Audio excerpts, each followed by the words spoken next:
a year for their flood insurance, but it's going to go up every year, and they can't afford it because it didn't actually pay to fix their homes. They're already in a negative situation. So it turns out there's this federal program the city has to apply for, and it has 36 standards. And if you meet those standards, for each one that you meet, they reduce your FEMA insurance rate to the homeowners by 5%. I'm very familiar. Okay, but Virginia Beach is not participating. Well, Chesapeake is, Norfolk, Suffolk, and so forth. Partially true. Keep going. Okay, so the biggest thing that was in there that made the most sense to me was the building standards, in order to meet the minimum criteria for the 5%, are to go to a 3-foot crawl space when you construct homes instead of a 2-foot crawl space. I lived in Sandbridge, so we have flooding all the time, so we built our houses up on stilts, and the ground floor was, storage or a garage, right? After 1965, that's true. Okay, I mean, we did that to avoid the flooding issue. So to me, this is a rational building standard to maybe 3 feet or 4 feet even, depending on where you live, you're going to know what your flood, to me, it's a common sense thing. So there was a lot of discussion, and there was a cost-benefit analysis, and it showed that on an average house in Virginia Beach, which was $275,000, it would be a 1% increase in the cost of that particular property at sale to raise it 1 more foot. But the savings to the homeowner was massive. So my question on all of this then goes into a videotape that was played in May of Councilman Jim Wood at an informal council session discussing Hurricane Matthew, and he makes the statement that we should not pay the money, the $50 million to do Windsor Woods, the lakes, and that impacted area, because it's only worth $10 million in real estate value, and the city should write it off and not allow that area to come back, that we should do a cost-benefit analysis because it's more expensive to mitigate flooding than it's worth for the property there. So he makes this an interesting statement. I remember that. Right. And I was there. so that was kind of an eye-opening to watch, this discussion go on.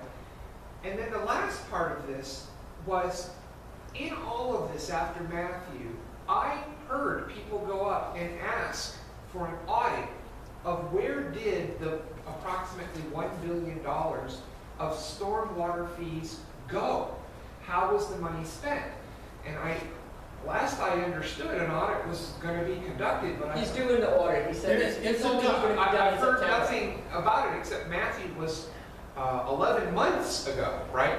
How hard could it be to dig into your records and find out how you spent the stormwater Or money, maybe right? that's the story on itself when it comes out. So the reason I'm asking these questions, all of this information that was put out, I sat there and I looked at it and went, why are we not doing these sensible, practical things? And the conclusion of the Civic League people was that the interest of the developers was greater than, kind of compared to what we said, the interest of serving the residents, which is what council's supposed to do, and they didn't want to add a price point to development in the city.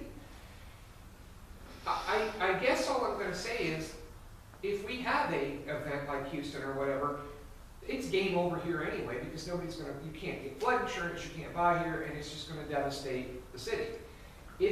I'm confused on why we're not raising this standard at least to 3 feet, and why we're not applying for this federal relief program.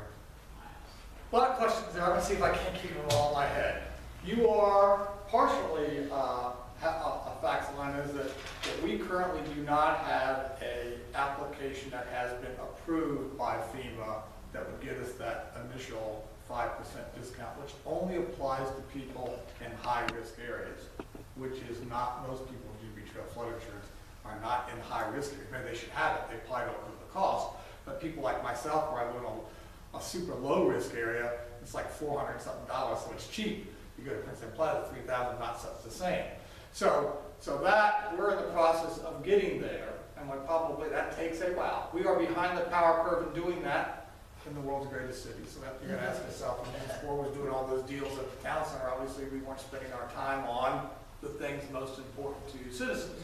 get back to my question of where's your priority, where's your focus? But nonetheless, the staff works on the priority and direction of the 6 people, so don't blame the staff, don't blame the city manager. Ultimately, it's the city council that's saying all that stuff. This is why 6 votes or more is important. But we are down that track. Now, as you move, and there is also a part of that, when we move into that program, when we have public facilities that are in high-risk areas, we have to pay insurance on those things. So there's a cost to the taxpayer to deliver that 5% benefit to those other people. And right now, that cost, not that isn't right, that cost will be greater than the monetary benefit they get.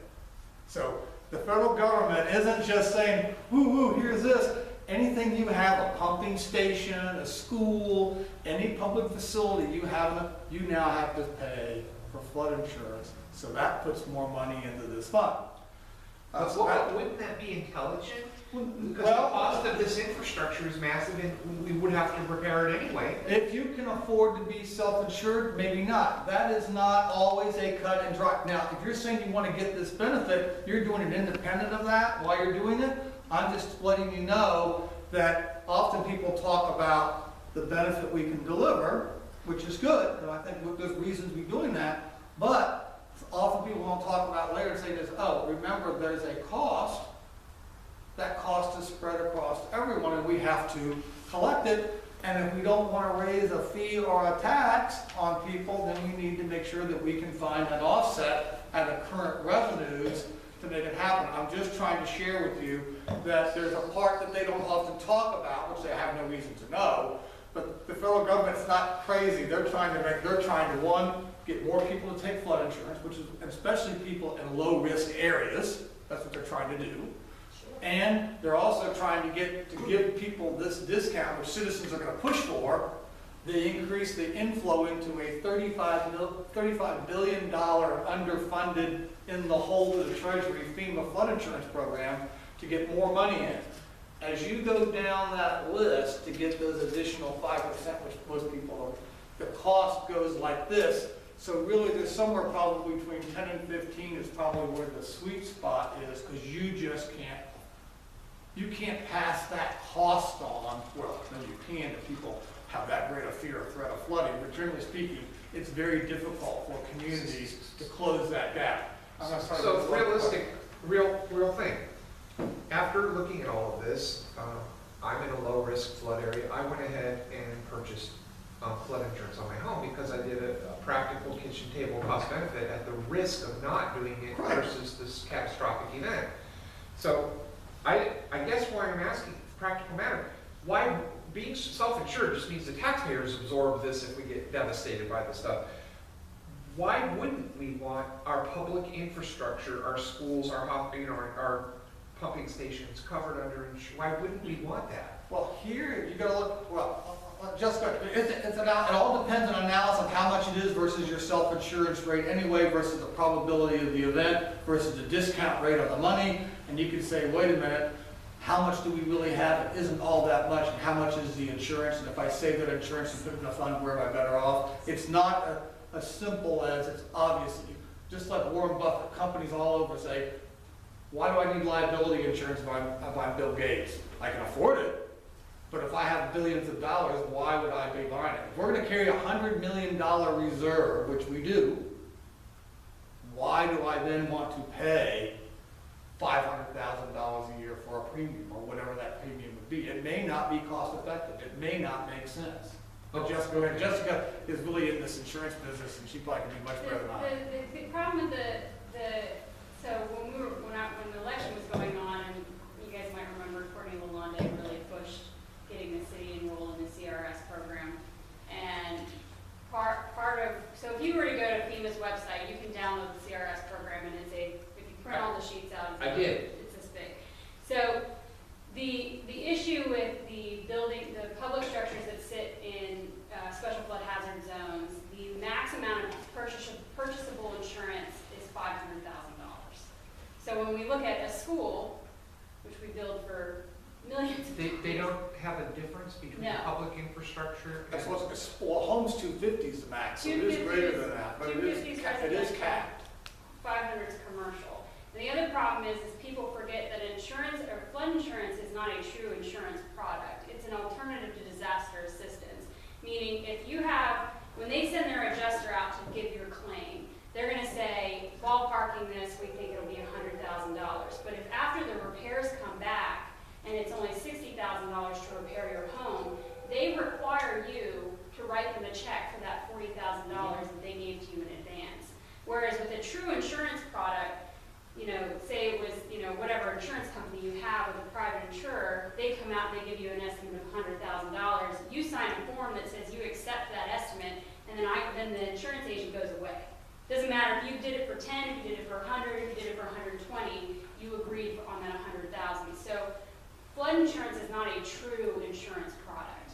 It is strictly an alternative to disaster assistance. So going back to John's point, insuring public buildings is kind of ridiculous because you'll never get more than $500,000 per building. So what we need to do is change the federal law that comes up with a third category, residential, commercial, and public. The federal government wants out of this business. Yeah, they don't. The movement is to privatize, and that's why the rates are going up. The federal law was passed, that's why these increases, is to make FEMA actuarially sound. And basically it would no longer have this right to draw against the Treasury, and that people are, and if you're a free market person, which I am, flood insurance has caused people to build where they shouldn't have built. It's a subsidy, which distorts capital allocation. And so now we're living with this. They also have within FEMA repetitive losses, Yes. where they go out and buy out neighborhoods. My sister in Ahoskie, North Carolina, they bought out all 80 homes after it flooded the second time. All the pigs are flooding their neighborhood, you know, bloated. They bought out 80 homes. They leveled them. They told the people they could take anything they want, salvage the wire, salvage anything, but they bulldozed the neighborhood. I would suspect in Houston, you're going to see some of that. Some of that. And isn't that what Mr. Wood was saying about Windsor Woods? Well, I don't want to say what he was saying, because that's always, you know, I don't want to. I mean, that's what it came across, Well, was saying. if that's your opinion, you're entitled to it. I don't want to put words in his mouth. But here is, I'll give you the example, because this comes up. Rosemont Forest had a flooding problem. We spent the equivalent of what each house was worth to build a pumping station. What each house was worth, $250,000 a home. That's every taxpayer in Virginia Beach paid for that, right? To give them flood protection. And for 18 years, it worked. 13 inches of rain. The water was so great that you're just pumping the water back on yourself. And the neighborhood flooded. So an active system, which is the pumping system, the pump, provides protection. There's a limit to that protection, right? You paid $250,000 a home. It is anyone, if you went out and looked, and FEMA's the same way, that's what they look at to cut off. They won't give you future flood insurance. They'll tell you, we'll buy your house, but that probably won't be what you'd like to get.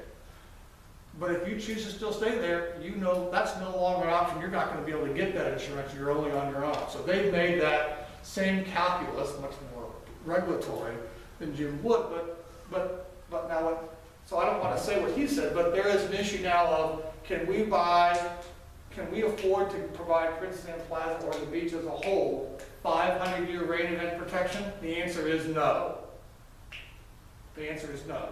Does that mean then that we shouldn't provide that neighborhood the same level of 10-year rain event that every other neighborhood in Virginia Beach has? That answer is obviously yes.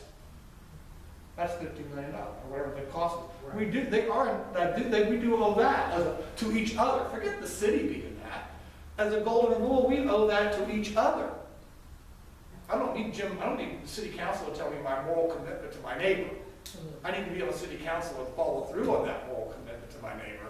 But I don't need someone to come and tell me my responsibility to make sure that everybody's afforded the same. And so in that sense, I disagree with it.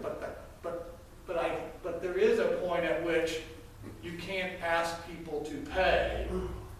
But at the same token, then why am I subsidizing City View 2 to the tune of $10.2 million so they can develop their property when I can't afford $50 million to protect someone's property? I can't reconcile those two assumptions. They're incompatible.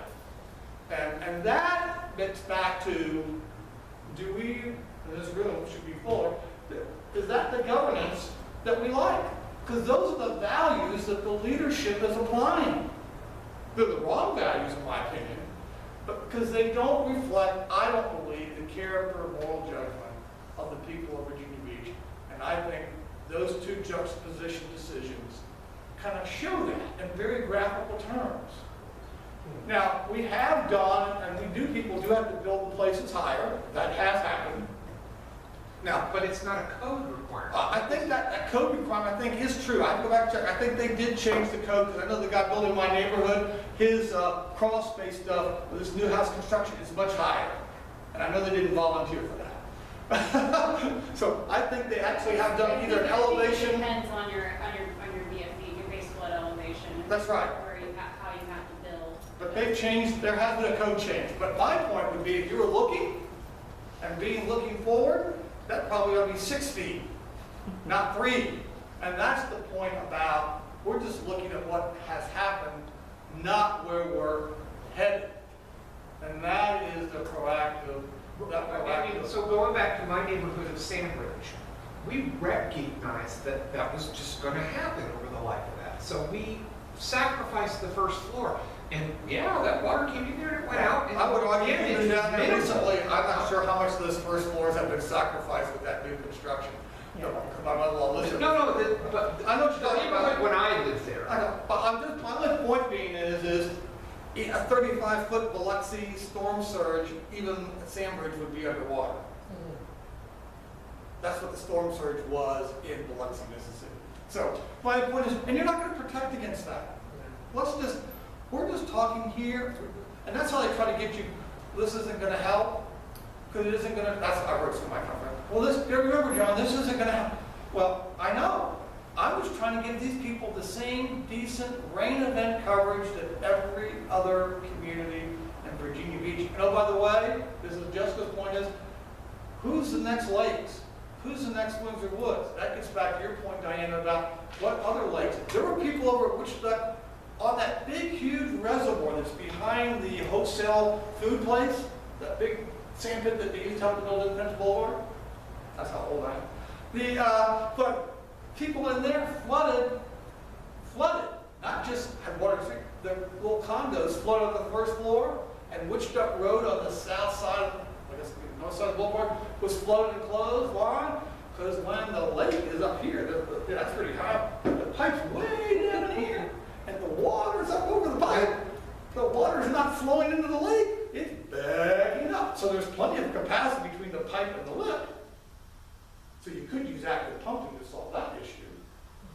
But then the lady who lives in Aragona Village, who lives on the backside of the cemetery, who has a ditch behind her house, and when it floods, even though it's cleaned out, it's flooding because the water's trying to run from that big reservoir down here to then go into Lake Pembroke, to then go to the Lynn River, which gets back to, and Barbara Hill, we know this is correct, that we have 4 watersheds and 31, I'll call them circulatory systems, water basins, and you have to see how all that goes together, and they have a limited constraint flow capacity.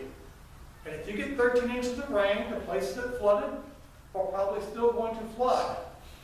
So I just want people to always understand what's the problem we are solving and what's the problem we're not. You're asking, what can we do in the future? But if you're that person in Princess Anne Plaza, the future is today, right? Your home flooded. You're told you can get insurance if you make the upfront one-time payments due in full, $3,000. So now you had your, say, $200,000 home. It had, I'll just say it had $100,000 of damage, just to make the math easy. You go take your secondary loan, because you did a lot of stuff yourself, you did the repairs for $50,000. So you got your original mortgage, maybe you paid some down, so now you have a $200,000 mortgage, and now you decide you want to sell your house. People know all this, and they say, oh, I can pay $250 a month towards flood insurance for the house, or go buy a house, or I can get more house in someplace else for $250. what's that kitchen analysis you do? So in reality, now that house can't sell for 200,000. So